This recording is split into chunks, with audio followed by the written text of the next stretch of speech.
এটা কি? আরো জোরে বল। আমরা দুঃখিত হয়েছি, আমরা কষ্ট পেয়েছি, আমরা ব্যথিত হয়েছি আল্লাহর এই কোরআনকে অবমাননা করে প্রতিমার পায়ের নিচে রেখে দেওয়া হয়েছে। কথা বলেন ঠিক কি? এই ঘটনার সাথে যারাই জড়িত, সেটা যে কোনো ধর্মের হতে পারে, তাদেরকে ধরে সুস্থ তদন্ত করে আইনের আওতায় এনে শাস্তি কামনা করছি। কথা বলেন ঠিক? সর্বোচ্চ শাস্তি দিতে হবে। আল্লাহর কোরআনের অবমাননা মুসলমানেরা সইতে পারে? জোরে বলেন, আল্লাহর কোরআনের অবমাননা মুসলমানেরা সইতে পারে? আমাদের দেশ ভ্রাতৃত্বপূর্ণ একটি দেশ। এই দেশের মুসলমান এবং হিন্দু ধর্মাবলম্বী যারা আছে, একদিকে মুসলমান আর একদিকে অন্য ধর্মাবলম্বী যারা আছে, একই বাজারে বাজার করি, কোনোদিন ঝগড়া হয় না। এ চিল্লায় কথা বলে। আমরা একই গ্রামে বসবাস করি, এক পাশে অন্য ধর্মের লোকেরা বসবাস করে, আরেকটা গ্রামের অন্য আরেক পাশে মুসলমানরা বসবাস করে, কোনোদিন ঝগড়া হয় না। আমাদের দেশ এমন একটি দেশ, গতকালকের নিউজে দেখেছেন আপনারা যমুনা টেলিভিশনে, যে দেশে হিন্দু ভদ্রলোকদের সামনে যখন মিডিয়ার লোকেরা জিজ্ঞাসা করলেন আপনারা কেমন আছেন, তারা বলল আমরা এখানে বাপ দাদা 14 পুরুষ ধরে বসবাস করতেছি, পাশেই মসজিদ, পাশেই মন্দির, কোনদিন আমাদের ভিতরে দ্বন্দ্ব হয় নাই, দুইটা কথাও কাটাকাটি হয় নাই, অনেক শান্তি নিয়ে এদেশে বসবাস করতেছি। বলেন আল্লাহু আকবার। এদেশ এমন একটি দেশ বাংলাদেশ, যে দেশের পাশেই মসজিদ, পাশেই মন্দির, ঝগড়া হইল না, পাশেই শ্মশান, পাশেই কবরস্থান, কোনদিন দ্বন্দ্ব হলো না। হিন্দুরাও যেই বাজারে বাজার করে, হিন্দুরাও যেই দোকানে সদা খায়, আমরা মুসলমানেরাও সেই দোকানে বাজার করি, সদা কিনে খাই। কথা বলে ঠিক কি? এই জন্য মনে রাখবে, কোন কুচক্রী মহল, কোন ষড়যন্ত্রকারী এই কাজে লিপ্ত আছে, যারা আমাদের দেশকে অস্থিতিশীল পরিবেশের দিকে ঠেলে দিতে চায়।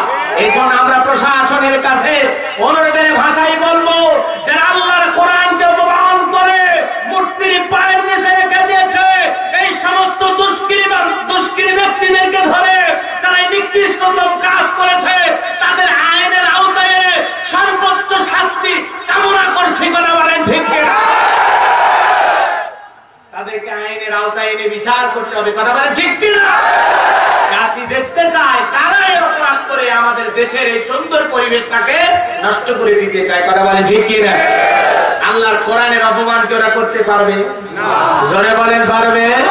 আল্লাহ বলেন ইন্না নাহনু নাযালনা যিকরা ওয়া ইন্না লাহু লাহাফিজুন। এই কিতাব নাযিল করেছি আমি, আর সম্পূর্ণ হেফাজতের দায়িত্ব আমি আল্লাহর হাতে। বলেন আল্লাহু আকবার।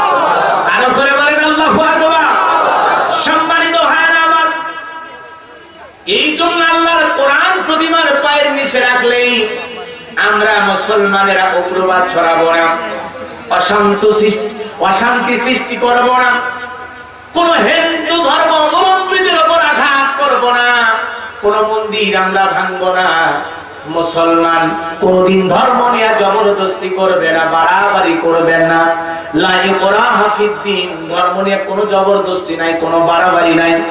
অন্য ধর্ম অবলম্বী কতটা মুসলমানদের কাছে নিরাপদ থাকতে পারে বোঝার চেষ্টা করবেন। ডিমের ভিতরে কুসুম যতটা নিরাপদ, মায়ের কোলে দুধ পান করা শিশুটা যেরকম নিরাপদ, মুসলমানেরা যেই জনপদের ক্ষমতায় থাকবে, ওই জনপদে অন্য ধর্ম অবলম্বীরা তার চাইতেও বেশি নিরাপদ থাকবে। বলেন আল্লাহু আকবার। এটা আমাদের ধর্ম আমাদেরকে শিক্ষা দেয়, ইসলাম আমাদেরকে এটা শিক্ষা দেয়।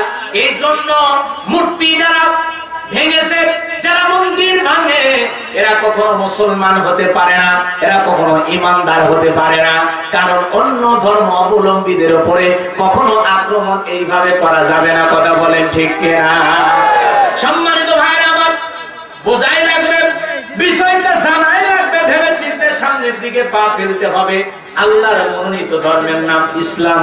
ইন্নাদ দীনা ইনদাল্লাহিল ইসলাম। নিঃসন্দেহে আল্লাহর কাছে মনোনীত ধর্মের নাম ইসলাম। ইসলাম আল্লাহর পক্ষ থেকে মনোনীত ধর্মের নাম। যেই ধর্মটাকে আল্লাহ রাব্বুল আলামিন পছন্দ করে, এই ধর্ম নিয়ে যারা বাড়াবাড়ি করতে চায়, অশান্তি সৃষ্টি করতে চায়, মুসলমানেরা কোনোদিন জঙ্গি হয় না, মুসলমানেরা কখনো উগ্রবাদ হতে পারে না, মুসলমান কোনোদিন একজন নিরপরাধ মানুষের উপরে আক্রমণ চালাইতে পারে না, মুসলমানেরা বরাবরই সব সময় শান্ত থাকবে। কথা বলেন ঠিক কিনা? যখন ইসলামের উপর আঘাত আসবে, দ্বীনের উপর আঘাত আসবে, রাসূলের সম্মানের উপর আঘাত আসবে, আল্লাহর ইজ্জতের উপর আঘাত আসবে, যখন আল্লাহর বিরুদ্ধে আইন পাস করা হবে, কোরআনের বিরুদ্ধে আইন পাস করা হবে, যখন জমিনে মুসলমানদের উপর নির্যাতন জুলুম চলবে, তখন মুসলমানেরা হাত দুটি আর বসে থাকবে না, তখন মুসলমানেরা প্রতিবাদ করবে আল্লাহর দ্বীনকে বিজয় করার জন্য। কথা বলেন ঠিক কিনা? মুসলমানেরা মনে করবেন না তারা দুর্বল জাতি। এই পৃথিবীতে কাফের বেঈমানেরা মনে করে মুসলমানেরা দুর্বল জাতি। না না, মনে করবেন না। মুসলমানেরা এমন একটা জাতি, মুসলমান ইমানদার এমন একটা জাতি, যেই জাতিকে সাহায্য করার জন্য আসমানের মালিক আল্লাহ নিজে রেডি। সুবহানাল্লাহ বলবেন না? ইমানদারদের পক্ষে আছেন কি? মুমিনদের পক্ষে আছেন কে? মুমিনদের পক্ষে, ইমানদারের পক্ষে যদি আল্লাহ থাকে আর কিছু লাগে? জোরে বলেন, আর কিছু লাগে? লাগে না। এই জন্য হতাশাগ্রস্ত হবেন না, টেনশন করবেন না। যারা বলে ইসলাম ধর্ম থাকবে না, যারা বলে সংবিধানে রাষ্ট্র ইসলাম ধর্ম, এই কথা তারা কেটে ছেটে বাদ দিতে চায়, মনে রাখবে এদেশে কিছু থাক আর না থাক, ইসলাম থাকবেই। পূর্ব দিগন্তে সূর্য উদয় হয়, এটা যেরকম সত্য কথা।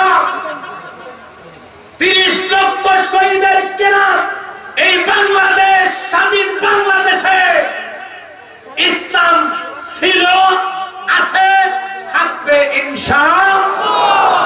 এই জন্য আপনারা ভদ্র এবং মার্জিত ভাষায় কথা বলতে শিখুন। কথা বলে না কেন? বঙ্গবন্ধু শেখ মুজিবুর রহমান বলেছিলেন যে দেশের মানুষ হালের বলদ বিক্রি করে হজ করে, এদেশের মানুষ ইসলামকে কত ভালোবাসে, তাদের বুক থেকে কখনো ইসলামকে আলাদা করা যাবে না। আল্লাহু আকবার বলে। এদেশের মানুষ বড় ধর্মপ্রিয় মানুষ, ইসলাম প্রিয় মানুষ। এই জন্য ইসলামের উপরে আঘাত হানলে মুসলমানেরা সহ্য করবে না, মুসলমানেরা কখনো বরদাস্ত করবে না, এটা মুসলমানরা মেনে নেবে না। কথা বলে ঠিক কিনা? রাষ্ট্র ধর্ম ইসলাম থাকলে আপনারা আমার চুলকানি কোথা? ও তো লেখা আছে। কথা বলে ঠিক কিনা?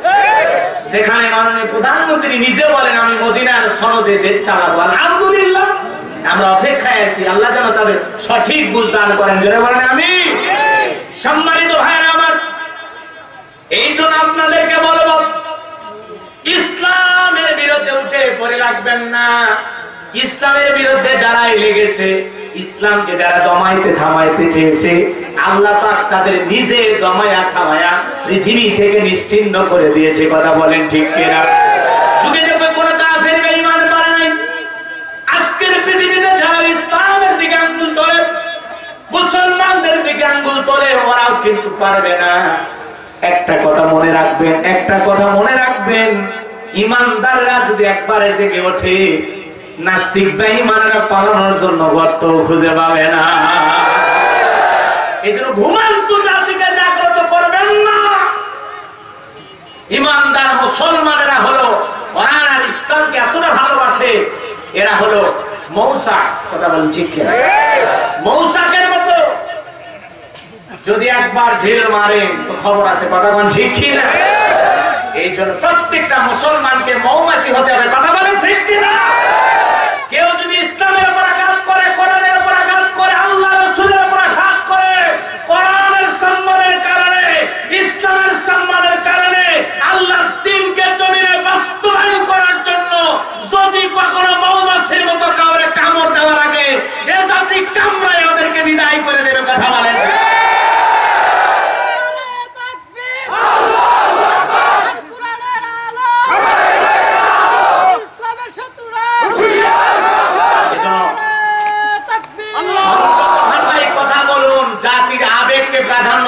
মুসলমানরা কি চায় বোঝার চেষ্টা করুন।